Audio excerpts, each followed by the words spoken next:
Guys, welcome back. Today we're going to do Confederate Monster, issue number 1, created by Dave Schwartz, issue 1. This is an Indiegogo project. There's 3 comics. I have all 3 of them, and this is the first one.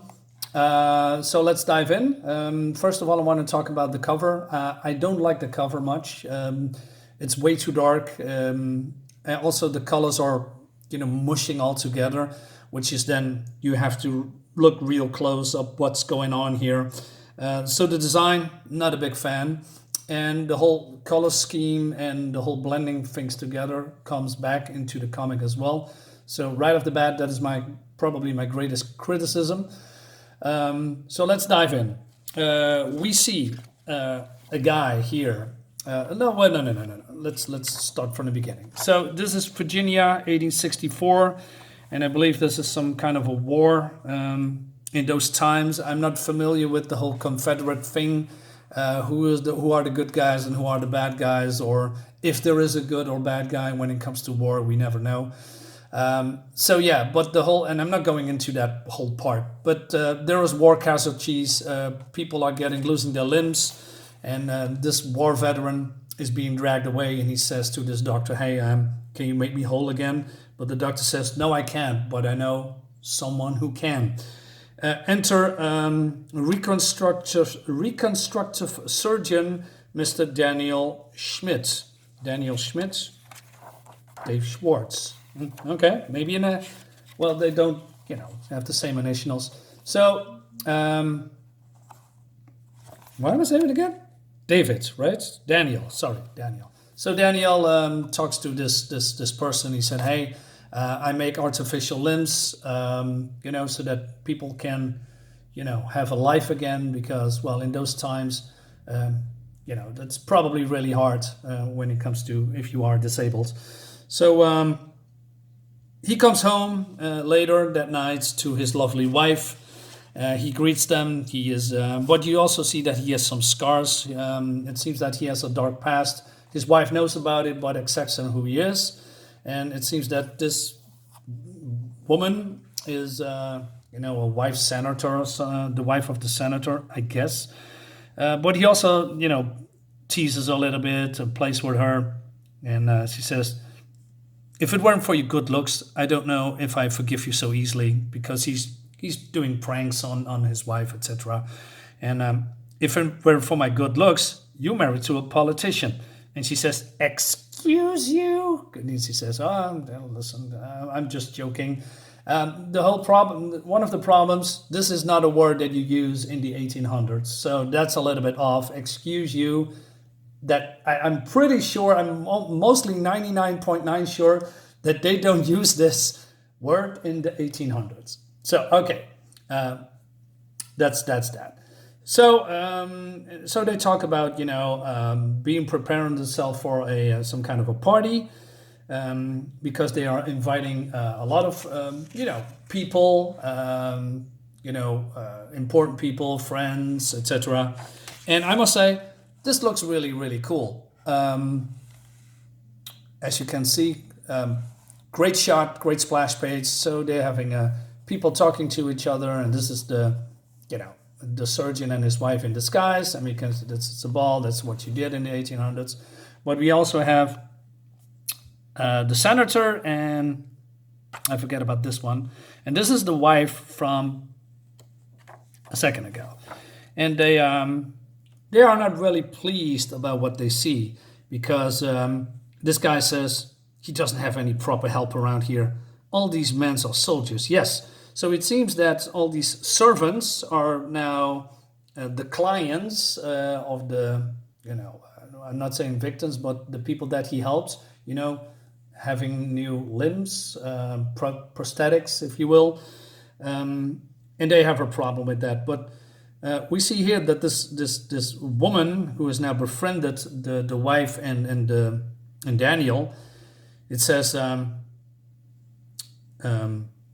"Dr. Schmidt fits the description of our target in nearly every way. Young male, surgeon, original from southern Germany. He has scars on his face, chest, and his back. His wife knows little about his origins." So, yeah, there's something going on. So Daniel approaches these people, and it seems that this is, like I said, the senator, and oh yeah, this is the governor. And I said, why do you have these people around? Why aren't you using black slaves?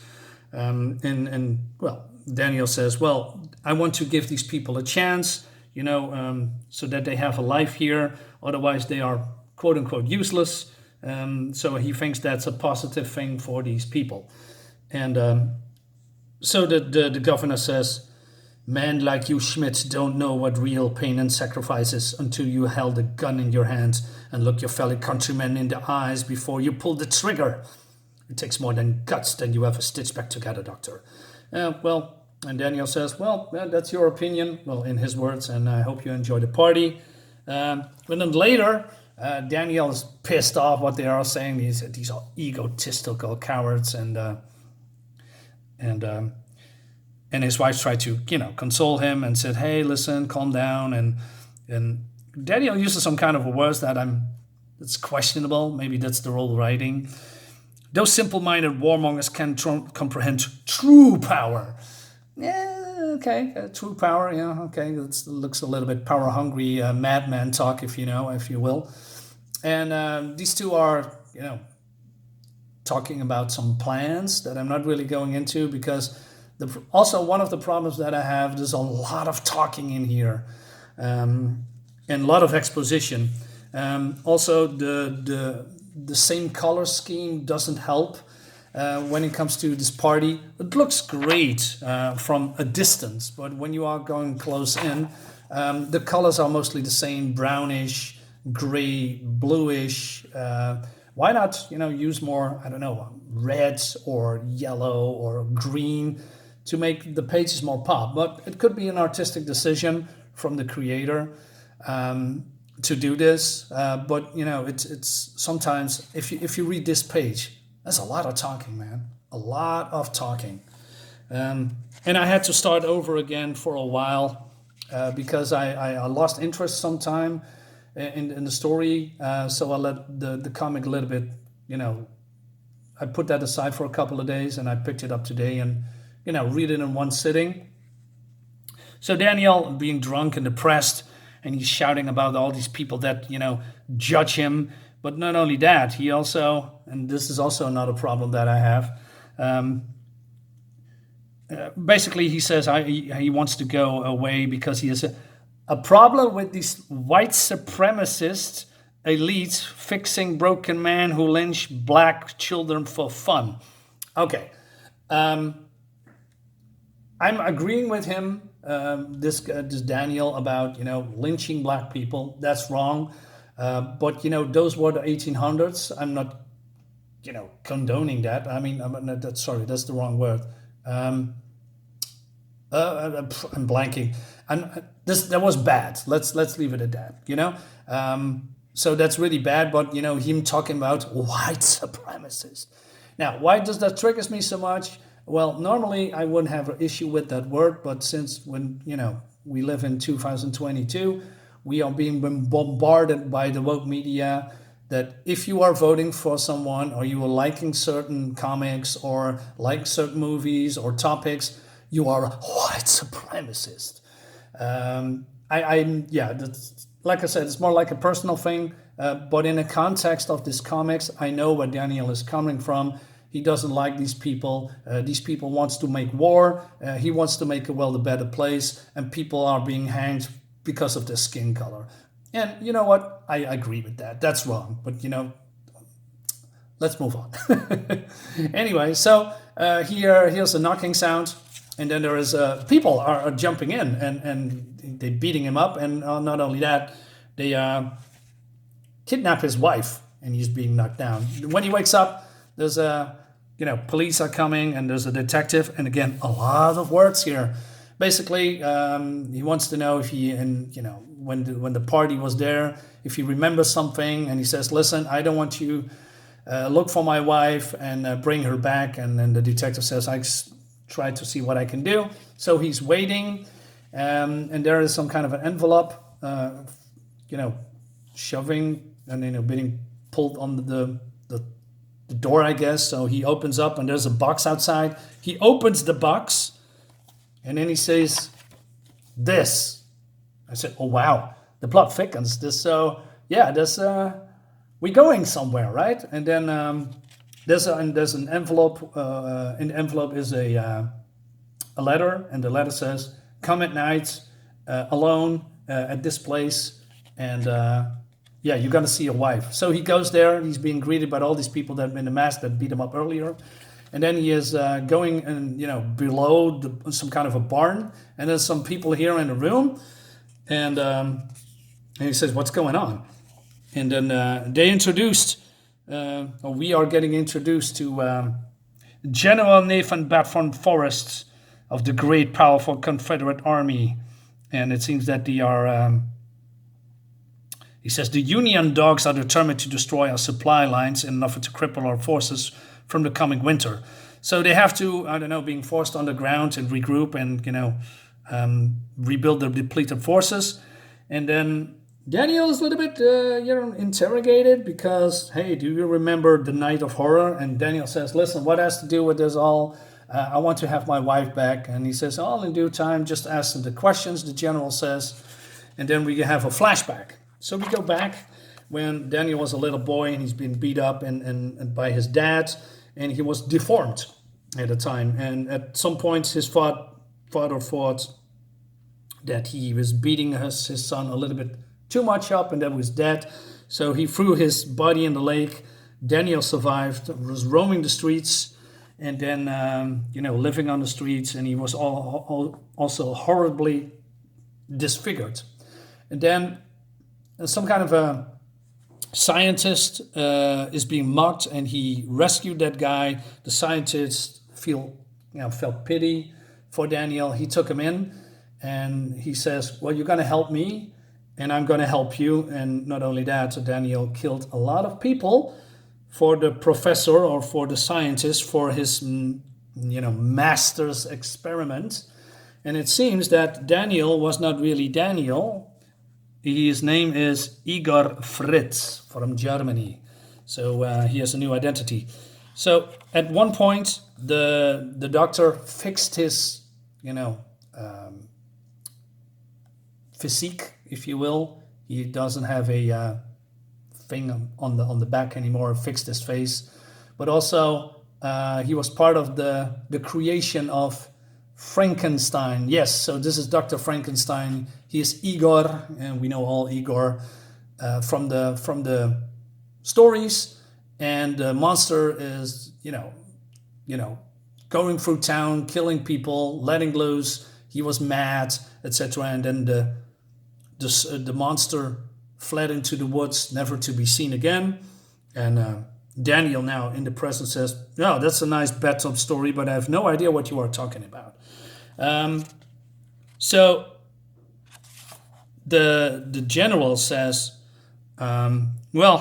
maybe that's true, but we have evidence that you are Igor, and we need you to bring our dead soldiers back to life. That's basically what he is saying. And Daniel's getting pissed off. I don't want to have anything to do with you. Where is my wife?